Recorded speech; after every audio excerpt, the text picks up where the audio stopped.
Assalamualaikum warahmatullahi wabarakatuh dan salam sejahtera. Alhamdulillah berjumpa kita kembali di Pendakwah Teknologi. Saya nak tanya anda satu soalan dulu.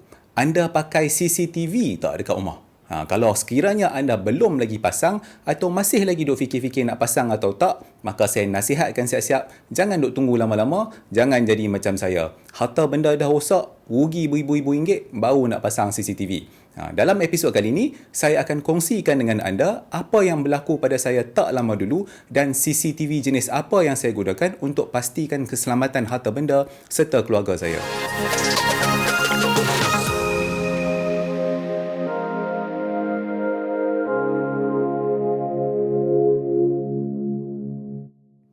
Saya ni sebenarnya seseorang yang sangat minat sukan motor. Zaman jahiliah dulu gila-gila main motor ni. Hampir setiap minggu ni pergi track day dekat Sepang tu. Okay, so bagi seseorang yang memiliki motor mahal ataupun superbike ni semua, antara benda yang kita paling takut adalah apabila orang curi barang dekat motor kita tu. Dan benda yang orang selalu curi adalah contohnya kan macam brake caliper. Alright, so memandangkan saya tinggal di rumah yang jenis bertingkat, maka saya tak boleh untuk nak simpan motor dalam rumah saya. Jadi saya pun parkinglah motor saya sedekat mungkin dengan rumah saya di kawasan yang sangat terang dan jelas. Kalau nak ikutkan, saya parking betul-betul depan CCTV bangunan yang saya duduk ni dan dekat gila dengan rumah orang lain. Jadi nak jadi cerita, satu hari tu saya tengok cover motor saya tu dia macam terselak. Lepas tu atas lantai tu dia penuh dengan air yang pelik ni. Jadi bila saya buka sarung motor, memang dah tahu dah lah orang curi barang. Dia curi brake caliper Brembo depan, kiri, kanan. Dia curi master brake pump, dia curi brake lever, dia curi clutch lever, steering damper, semua dia ambil. Apa yang lagi best, dia siap potong yang steel braided brake hose tu, electrical wire semua sebab nak cepat cabut kan. Air yang bersepah atas lantai tu adalah brake fluid ataupun cecair brake tu. Lepas potong, habis tumpah atas lantai. Okay, so sebelum kejadian tu, saya keluar rumah pergi kerja dalam tengah hari. Masa tu semua elok lagi. Balik petang tu, semua barang dah kena rembat. Okay, apa yang paling best adalah CCTV yang management pasang tu pun dia curi sekali. Maksudnya dia memang dah tahu depan tu ada CCTV. Bila saya pergi ke management office, saya terus minta nak tengok CCTV footage lah. Dan yang paling ajaib adalah management cakap CCTV punya recorder untuk blok saya tu pun kena curi sekali. Motor tu kan, saya parking betul-betul dekat dengan kawasan yang guard duduk tu. Jadi saya cakap dekat management, tak logik orang boleh curi CCTV bangunan pada tengah hari buta. Sebab CCTV tu dia letak kat tempat yang tinggi. Depan jalan orang duk lalu. Takkan guard tak nampak kan? So, alasan yang paling best yang saya dapat adalah mungkin masa kejadian tu guard tengah makan. So, lepas tu saya pergilah report polis. So, polis datanglah buat dusting, ambil cap jari semua. Tapi sampai sekarang, apa berita pun tak ada. Okay, so itulah sedikit sebanyak ceritanya. Tapi apa yang pelik sampai sekarang ni kan, macam mana pencuri tu boleh tahu di kode CCTV tu dekat mana kan? Dan macam mana dia boleh pecah masuk dalam bilik tu kan? Okay, so tak apalah. Jadi bermula hari tu, saya dah tak percaya dekat sesiapa pun. Dan saya ambil keputusan untuk pasang dan buat bermacam benda untuk pastikan keselamatan rumah, harta benda dan keluarga saya. Dan salah satu benda yang saya buat adalah pasang sejumlah CCTV yang banyak. Masa mula-mula cari solution CCTV itu, saya ada tanya kepada beberapa CCTV installer dan quotation harga yang saya dapat itu adalah agak tinggi. Sebab waktu tu saya nak pasang dekat 10 CCTV di sekeliling rumah saya. Saya minta nak pasang dekat parking lot, dekat bahagian depan kondo supaya saya nampak semua orang yang duk jalan kereta yang duk lalu lalang. Lepas tu saya nak letak beberapa CCTV di sekeliling rumah saya supaya saya dapat tengok semua benda. Tapi disebabkan saya duduk di kondo, maka susah untuk installer tu nak pasang CCTV di luar rumah saya. Okay, contohnya kan, kalau macam tadi saya ambil contoh nak letak dekat parking lot tu kan. Kalau saya nak letak dekat parking lot tu, dia tak ada cara untuk installer tu nak tarik kabel ke CCTV tu dengan mudah. Lepas tu saya nak kena minta dengan management pula. Bila saya cakap dengan management, mereka cakap, oh, kita sudah letak CCTV yang bagus. You tak payah pasang CCTV di luar rumah you.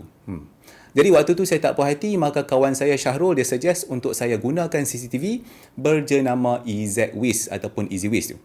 CCTV EasyWiz ni dia boleh digunakan secara Wi-Fi. Jadi kuranglah sikit isu-isu nak tarik kabel ni. Cuma saya kena tarik dia punya power cable lah.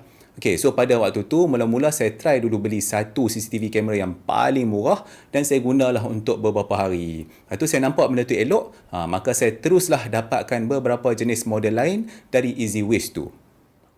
Dalam video ni saya akan kongsikan beberapa contoh lokasi CCTV yang saya pasang di sekeliling rumah saya. Yang pertama ni, saya pasang betul-betul di dinding luar rumah saya yang menghadap ke tempat saya parking motor tu. Model yang saya gunakan ni adalah C3W. Model ni dia support video 1080p, dia kalis air, dia ada night vision dan kalau dia detect ada pergerakan, dia boleh buat bunyi dan dia boleh bagi kita notification. Dan antara benda yang best adalah dia support feature two-way communication. Jadi saya boleh cakap kod CCTV tu. Semua CCTV tu saya pasang sendiri. Saya drill dinding sendiri, saya buat lubang sendiri, tarik kabel semua sendiri, panjat sana sendiri. Semua saya buat sendiri. Satu hari nanti saya akan buatkan video asing untuk tunjukkan kepada anda bagaimana untuk pasang CCTV secara DIY dari mula sampai habis. CCTV yang kedua pula saya letak betul-betul depan pintu masuk rumah saya. Model yang saya gunakan ni adalah C6CN. Model ni pun dia support video 1080p, two-way communication dan boleh digerakkan pakai app 360 darjah. Cuma bezanya model ni dia tak kalis air. Jadi sebab tu saya letak di tempat yang teduh. Ini ni lebih kepada penggunaan indoor. Tapi saya dah letak benda tu lama dah depan pintu, tak ada masalah. Apa yang saya suka adalah saya boleh set satu feature alarm tu. Di mana bila CCTV tu detect ada pergerakan, maka saya boleh suruh dia hasilkan bunyi. Macam bunyi beep tu kan. So feature tu dia sangat berguna sebab bila ada orang datang kat depan rumah saya, dia akan terus bunyi. Dalam rumah saya memang boleh dengar bunyi tu. Jadi kita memang tahu ada orang depan rumah sebelum orang tu sempat tekan loceng tu lagi. Satu lagi CCTV saya pasang di balkoni rumah saya. Menghadap terus ke kawasan padang di depan rumah saya ni. Depan tu Tasik Putrajaya. Jadi selalu orang duk pergi beriadah dekat situ lah kan. Dan antara isu yang paling besar adalah orang luar duk masuk ke dalam kawasan rumah kami dan duk berjalan sana sini sebab tak ada pagar yang menghalang mereka. Alright, so model yang saya pasang ni adalah C3WN dan model ni adalah hampir sama features dia macam yang saya pasang menghadap motor saya tu. Cuma dia tak ada two-way communication. Saya hanya boleh dengar saja. CCTV terakhir yang saya akan tunjukkan kepada anda adalah yang saya pasang di bahagian dapur. Model yang saya gunakan ni adalah C6CN juga. Sama macam yang saya pasang untuk tengok motor saya tu. CCTV ni saya letak untuk tengok kalau ada orang yang duk lalu dekat jalan belakang rumah ni. Jadi kalau ada orang yang lalu kat situ, maka saya bolehlah jerit kat mereka melalui CCTV ni bagi mereka terkejut dan pengsan. Untuk pengetahuan anda, dekat rumah saya ni ada dekat 10 CCTV dari EasyWiz ni. Dan antara beberapa unit yang lain tu, saya gunakan model C3A ni. Model ni pun dia ada infrared, dia pun kalih air dan dia boleh buat two-way communication. Tapi yang paling best adalah dia pakai bateri dan dia berfungsi secara wireless. Jadi saya boleh pasang benda ni di merata-rata tempat, tak payah nak fikir pasal isu wiring. Cuma sekali-sekala tu kena pergi tukar bateri ataupun cah bateri lah. Okay. Contohnya, saya letak benda ni dekat parking lot dan depan bahagian rumah tu untuk nak tengok orang dan sebagainya dan beberapa tempat lagi lah. Tapi ini semua saya tak akan tunjuk kepada anda. Semua CCTV itu saya rekod 24 jam, 7 hari seminggu sepanjang tahun. Dan saya rekod audio dan video pada kualiti yang paling tinggi setiap model CCTV itu boleh support. Jadi apa yang saya suka tentang CCTV dari EasyWiz ni adalah saya ada 3 cara untuk nak simpan CCTV footage tu. Yang pertama sekali saya boleh simpan dalam SD card yang kita boleh cocok dalam setiap CCTV itulah. Okay, itu yang pertama. Lepas tu yang kedua, saya boleh subscribe kepada satu servis yang berbayar, murah dalam berapa ringgit ya, yang dipanggil sebagai Cloud Play yang diberikan oleh pihak EasyWiz ni. Dan saya boleh simpan footage tu dalam dia punya cloud server dekat internet. Itu yang kedua. Dan yang ketiga pula, saya boleh gunakan network video recorder ataupun NVR mereka. Jadi saya gunakan ketiga-tiga cara untuk record. Jadi kalau CCTV tu kena curi, saya masih lagi ada footage di internet dan juga dalam NVR saya tu. Untuk NVR tu, saya gunakan model X5C ni. Model ni dia best, dia ada Wi-Fi dia sendiri. Jadi kita boleh set up dia sebagai Wi-Fi router dan sambungkan semua wireless CCTV kita terus kepada NVR tu. Tak payah nak kacau Wi-Fi router rumah kita. So model X5C ni, anda boleh record maksimum 8 CCTV. Dan saiz hard disk maksimum yang anda boleh letak dalam tu adalah bersaiz 6TB. Jadi NVR ni, saya sambungkan terus ke TV rumah saya di ruang tamu tu. Jadi bila saya nak tengok CCTV, saya boleh tukar view ke contohnya ke port HDMI 1 dan tengok live feed CCTV ni. So, apa yang saya tunjukkan kepada anda sekarang ni adalah 4 view CCTV daripada 8 view yang ada. Ada banyak benda yang anda boleh buat. Contohnya kan, saya boleh buka bagi full screen salah satu feed CCTV itu, macam contohnya saya buka dekat balcony ni. Kemudian, saya boleh zoom ke bahagian-bahagian yang tertentu yang saya nak tengok. Memang best. Kesemua CCTV ini juga anda boleh kawal menggunakan aplikasi EasyWiz pada telefon dan tablet anda. Aplikasi itu dia ada untuk iOS dan juga Android.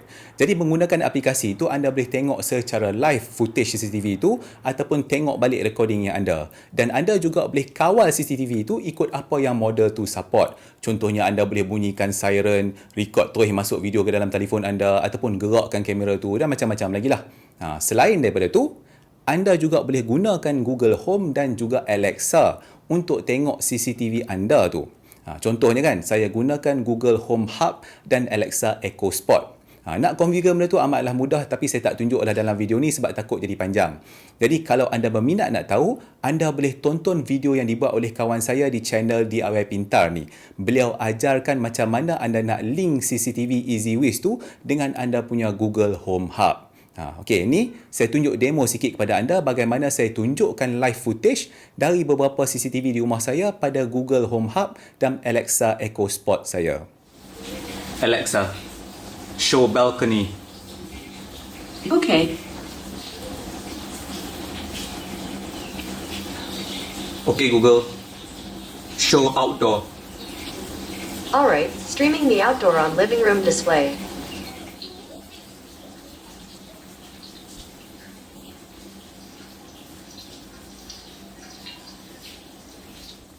Video ni saya buat untuk memberikan sedikit pendedahan tentang kepentingan CCTV dan sedikit contoh bagaimana anda boleh gunakan CCTV di rumah. Saya tak dibayar oleh pihak EasyWiz untuk buat video ni dan ke semua produk mereka tu saya beli sendiri. Cuma apa yang saya suka dengan EasyWiz ni adalah mereka ni memang salah satu syarikat yang fokus kepada benda-benda CCTV dan smart device. Jadi ada bermacam-macam model yang anda boleh dapatkan. Terpulang kepada jenis keperluan dan bajet anda. Selain tu, saya suka konsep DIY CCTV ni sebab saya tak payah nak terus keluarkan sejumlah duit yang banyak untuk nak set up CCTV. Saya boleh beli satu unit dulu, pasang, kemudian bila ada duit lebih sikit, maka baru saya sambahkan CCTV yang lain. Tak perlu nak panggil orang semua. Anda nak pasang berapa banyak, semua terpulang kepada anda ikut keperluan dan kemampuan anda. Kalau saya nak cerita semua benda yang berkaitan dengan keselamatan di rumah saya ni, rasanya terlalu panjang untuk satu video. Okey, contohlah kan, saya ada CCTV untuk tengok dalam, luar dan sekeliling rumah saya. Lepas tu, semua switch-switch elektrik di rumah saya ni saya gunakan smart switch. Malah rangkaian internet di rumah saya pun dah hampir tahap enterprise. Jadi sebagai contoh, saya boleh nampak bila anda nak datang ke rumah saya. Kalau anda masuk dalam rumah saya boleh tahu anda pergi ke mana dan buka tutup switch apa. Dan kalau anda pakai wifi saya pula, saya boleh tahu anda duk buat apa dalam phone tu. Tapi tak apalah, insyaAllah semua tu saya akan tunjuklah dalam episod-episod yang seterusnya. Secara rumusannya, CCTV ni bukanlah dapat menghalang 100% kecurian daripada berlaku. Kalau orang nak curi, dia memang boleh curi juga. Tapi, kalau CCTV ini dipasang dan digunakan dengan betul, ia dapat mengelakkan kecurian secara tak langsung. Dan ia juga dapat memberikan kita input berguna untuk membolehkan kita bersedia. Macam yang saya selalu kata ke orang sebelum ni lah. Lebih baik kita menyesal habis duit pasang CCTV dari menyesal tak ada CCTV bila hilang duit. Alright. So, kita pun dah sampai ke penghujung episod kali ni. Jadi, sekiranya episod ni bermanfaat kepada anda, maka janganlah lupa untuk like, subscribe, share dan follow channel Pendakwah Teknologi. Terima kasih kerana menonton episod ni. InsyaAllah kita akan berjumpa lagi dalam episod-episod yang seterusnya. Assalamualaikum.